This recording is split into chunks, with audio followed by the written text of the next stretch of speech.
In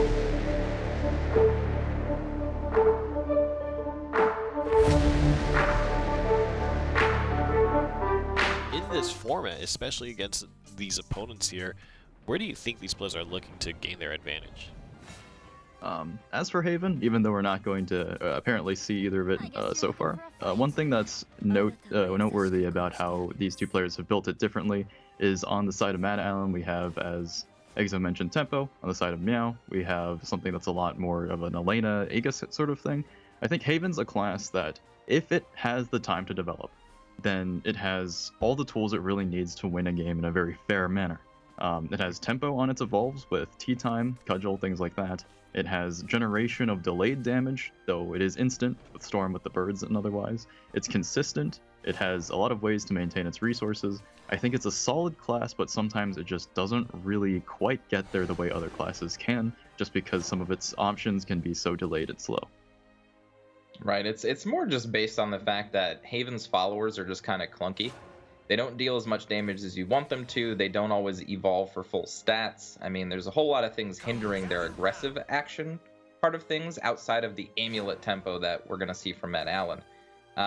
But, of course, we've seen amulets even have their own problems in the early game against other decks because they don't actually develop followers in the early game. It's hard to press against your opponent. But playing against this full control lineup, I think Amulet Haven is going to find a nice spot. Now, I'm really interested to see how they work later on, but for now, looks like we have two decks that are a bit more familiar to the competitive scene, that being Control Blood on the side of Meow, and Burn Rune, not a list too unlike what we were seeing before, except I think this one shirks the Twin Guardians and some other techs in order to just run 2 copies of Mutagenic Bolt. Which I can't hate on, especially if you're going to go into a matchup where you feel like control is what they're bringing. Mutagenic Bolt can be that nail in the coffin to where you just play it, and you just don't have to do anything for a few turns and let those rats tick down, and then you can finally just push with whatever burn you have left.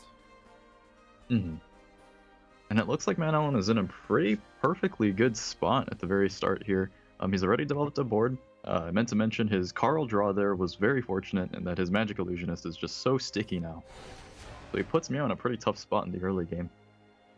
And this is kind of a funny spot that Madalan puts himself into with the Mage of Nightfall. Does he get rid of the value that Magic Illusionist could bring him against this matchup? This is one of the best matchups for Magic Illusionist. Looks like he's just going to get rid of it. It is a huge setup of damage. Really unfortunate here. Wait, actually, never mind. I saw him dealing the damage to the mask, and I was like, oh no, it has one more tick, so Belphegor is now going to be able to draw me out some cards with no payment on life. That's wrong. I forgot that that's how Countdown Amulets work. So it actually delays him one thing. But Magic Illusionist is going to get taken care of. The Blood Moon draw was a perfect draw. I thought that Belphegor might have been one of the better options just to set him up for like a Righteous Devil Diabolic Drain turn the next turn. But with Blood Moon now, I think that Meow has definitely taken over control of this game with the options that he has in his hand. Right. I was about to mention in this situation what was the right evolve to make, whether Carl or Mage of Nightfall, because Mage of Nightfall had a bit of a stat advantage over Carl there, so if he evolves it, he puts all of his eggs into one basket. It does play around another Diabolic Drain, but Meow has a really strong option with that Righteous Devil. Yeah, Righteous Devil plus Diabolic Drain is going to heal him all the way back up to 18 this turn, after taking that huge swing and basically negating the Evo point that Madalan used. So, like, this is one of the strongest things that you can do in any control deck, if not the strongest thing you can do on turn 5, Righteous Devil and the Diabolic Drain. And we've seen our control blood players get this more often than not, which is kind of scary. I mean, Meow, without the healing that we've seen him play over the past 3 turns, would be at 10 remaining defense here. So, the amount of recovery in Control Blood and how much it can just shrug off the damage of a dedicated burn deck is probably still its strongest quality, if you ask me. Yep, and cards like Belphegor are just absolutely insane with Blood Moon on the table, because you don't have to take the extra damage immediately, and you get to draw into cards like Diabolic Drain. Like, this just starts looking more gross and more gross as time goes on. To be honest, if you ask me, I think if you're Meow here, you're playing Control Blood, you're against Burn Rune, and you've drawn 3 Diabolic Drains in your top 13 cards, I actually don't see how you lose the game. Yeah, it's really hard to, especially with a Righteous Devil. You still have 2 of your evolves left. You have board clears. You're drawing, like, his draws have been very good. I mean, having Belphegor to draw into the Diabolic Drain, drawing into another Belphegor here to just kind of press more card advantage and just, like, be prepared for any situation. I feel like Meow is in complete control of this game. I'll take a quick gander at his deck list to confirm that his win conditions are a little bit strange this time. He has 1 single copy of Karabos, which could serve as a win condition if he finds it. Otherwise, double Temptress Vampire, some Bahamut's, and 1 copy of Prince of Darkness. This deck actually doesn't run Spawn of the Abyss, and I need you to help me figure that one out. I think it's just, you know, what do you plan on playing against? You know, he brought an all-control lineup to beat aggro, and I think the Prince of Darkness is just an absolute hedge in case Madalan pulled an audible on him. Generally speaking, Spawn of the Abyss is a faster win condition, but Prince of Darkness can be kind of an inevitable win condition if you're playing like really heavy control versus really heavy control. And to be fair, he's not the only one playing Prince of Darkness today, and you guys will see that next round once we pull up the decks here. But we haven't seen it in competitive play in forever, and just, I don't know, when one player drinks the Kool-Aid on a region, somebody else does, and then sometimes it's a domino effect. Right. And you talking about that made me realize also, in terms of matchup, I didn't think about this before, but Prince of Darkness, what does Mutagenic Bolt do against that? Probably absolutely nothing. It answers the 13/13, but if you're really just pulling in through a Satan, you've probably already gotten pretty far. As for Spawn of the Abyss, that's actually quite a perfect answer, so Meow maybe teched the win conditions of this list specifically to be able to deal with a list like Madalan's Burn Rune. That's right. That's absolutely right.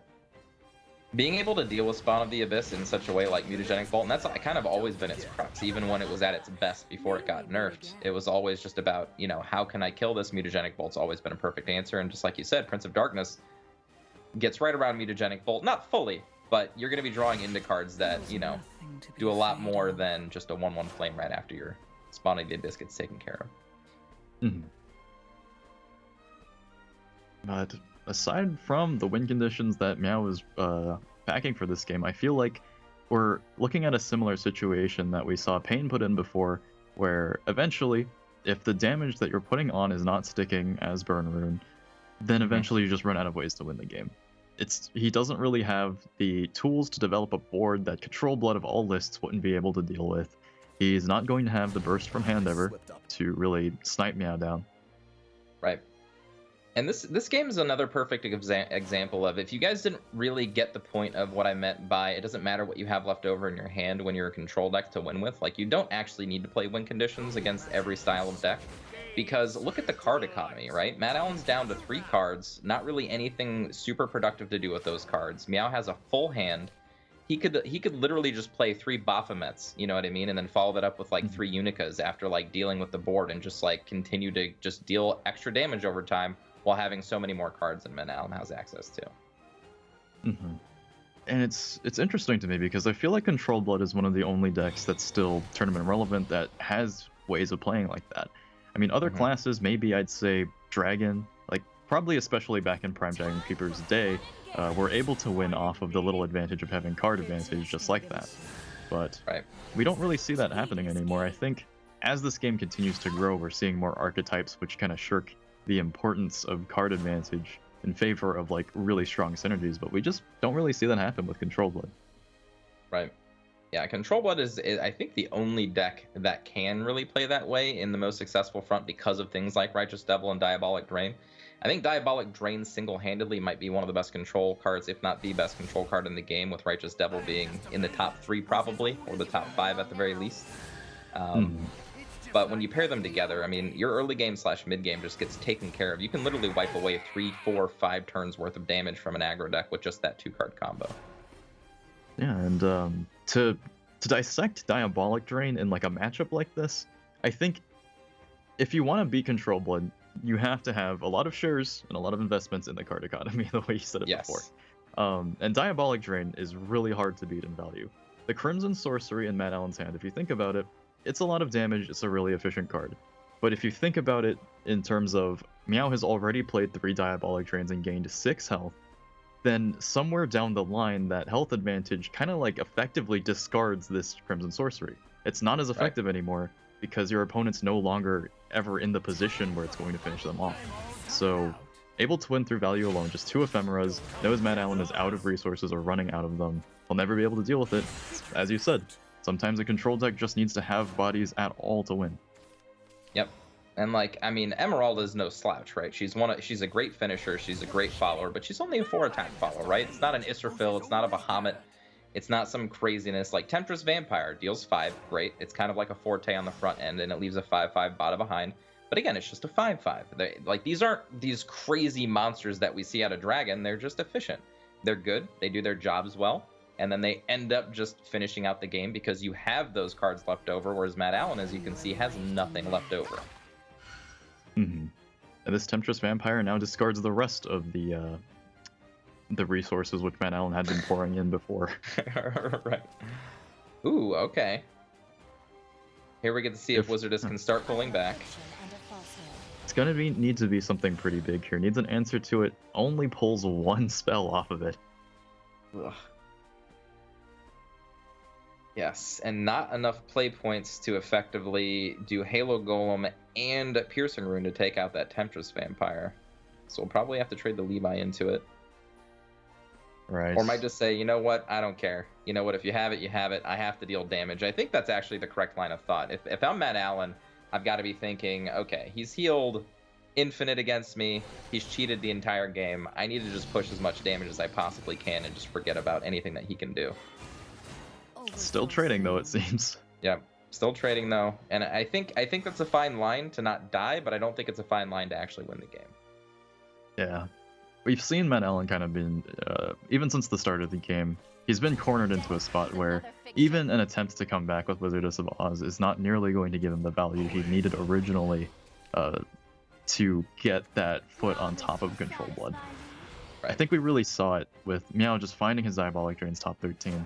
Already had a Mask which absorbed a lot of damage in its own right, and has had Blood Moons up this entire game. I don't think he's even been in Vengeance range once. Yeah, I don't think so either. Blood Moon just showing off its efficiency as well.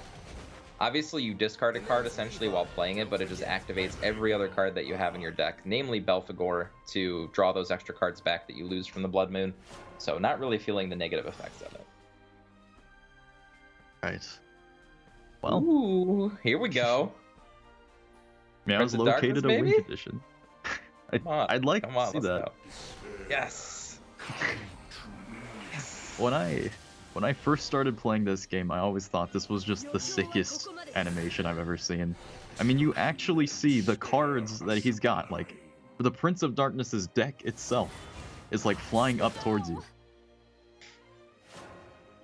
He's very menacing looking too. I mean, as he should be. He's the Prince of Darkness. But I think it's beautiful card art. Animated, it's obviously insane. But yeah, now we're in a situation that even if Madalan had something crazy he could do, he's got to face the Apocalypse deck now.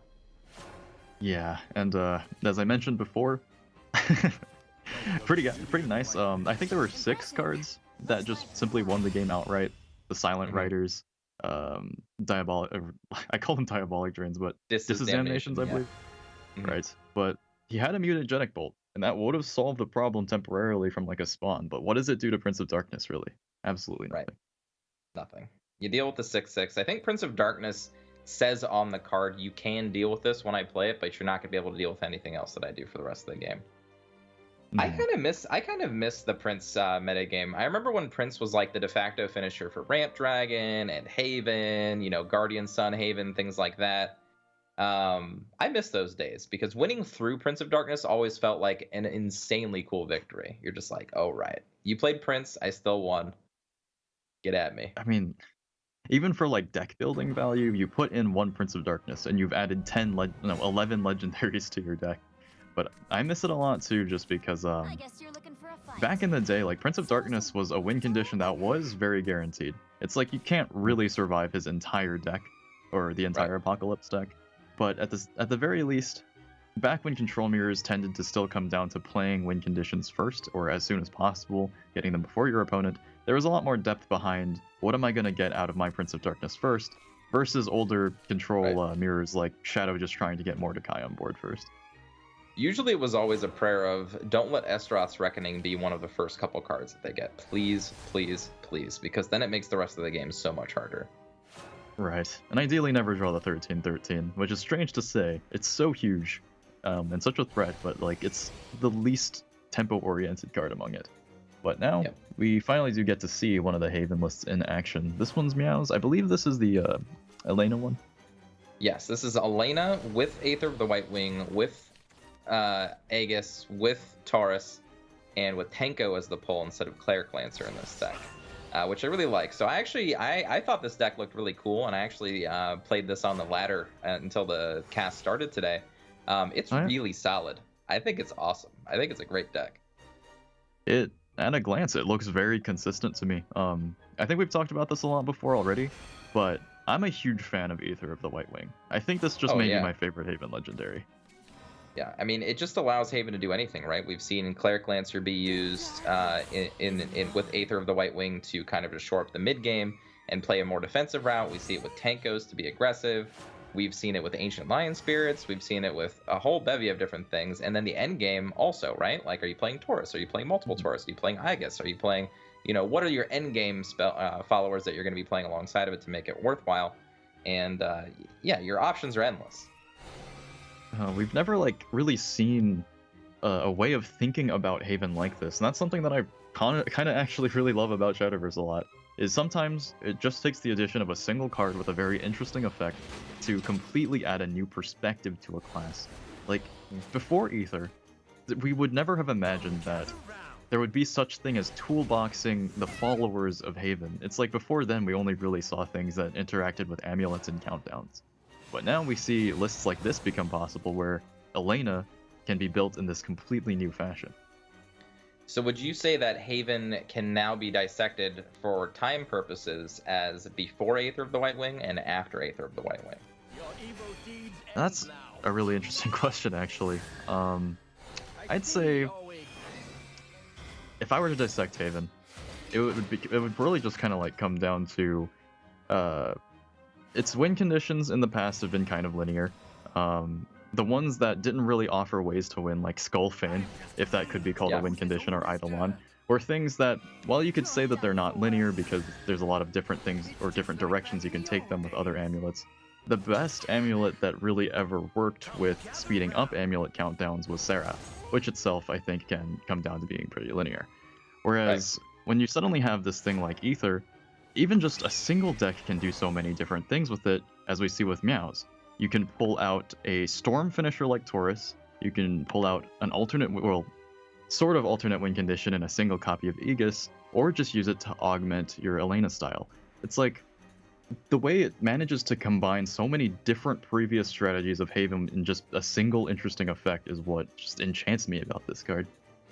There's only one thing I don't like about the card, and that's all I'll say about the bad sides of her. You can't really play Dark John with her. You can, right, but you don't want to. And I kind of want to, because she adds so much defense to the board when you play her. It makes Dark John just that much better, but it kind of messes up the entire game plan of everything you want to do before you jam it to play Taurus in the late game, which doesn't feel good. I guess at the very least, if you wait long enough, then you can kind of play them together in a way that makes sense. Because you can just, if she pulls out the latest possible follower, then maybe additional copies of late game followers like Taurus and Aegis and Meow's deck makes even things like that possible. Like, what a cool card, really. Absolutely. And now we kind of see what Elena does versus aggro decks. It kind of keeps pace because its followers are not small, and it has a lot of options to heal. And then if Madalan never goes wide, their Themis is decreased to kind of shore up that. And I think next turn, this is just Aether of the White Wing into Tenko, and we're just going to see some life gain start happening.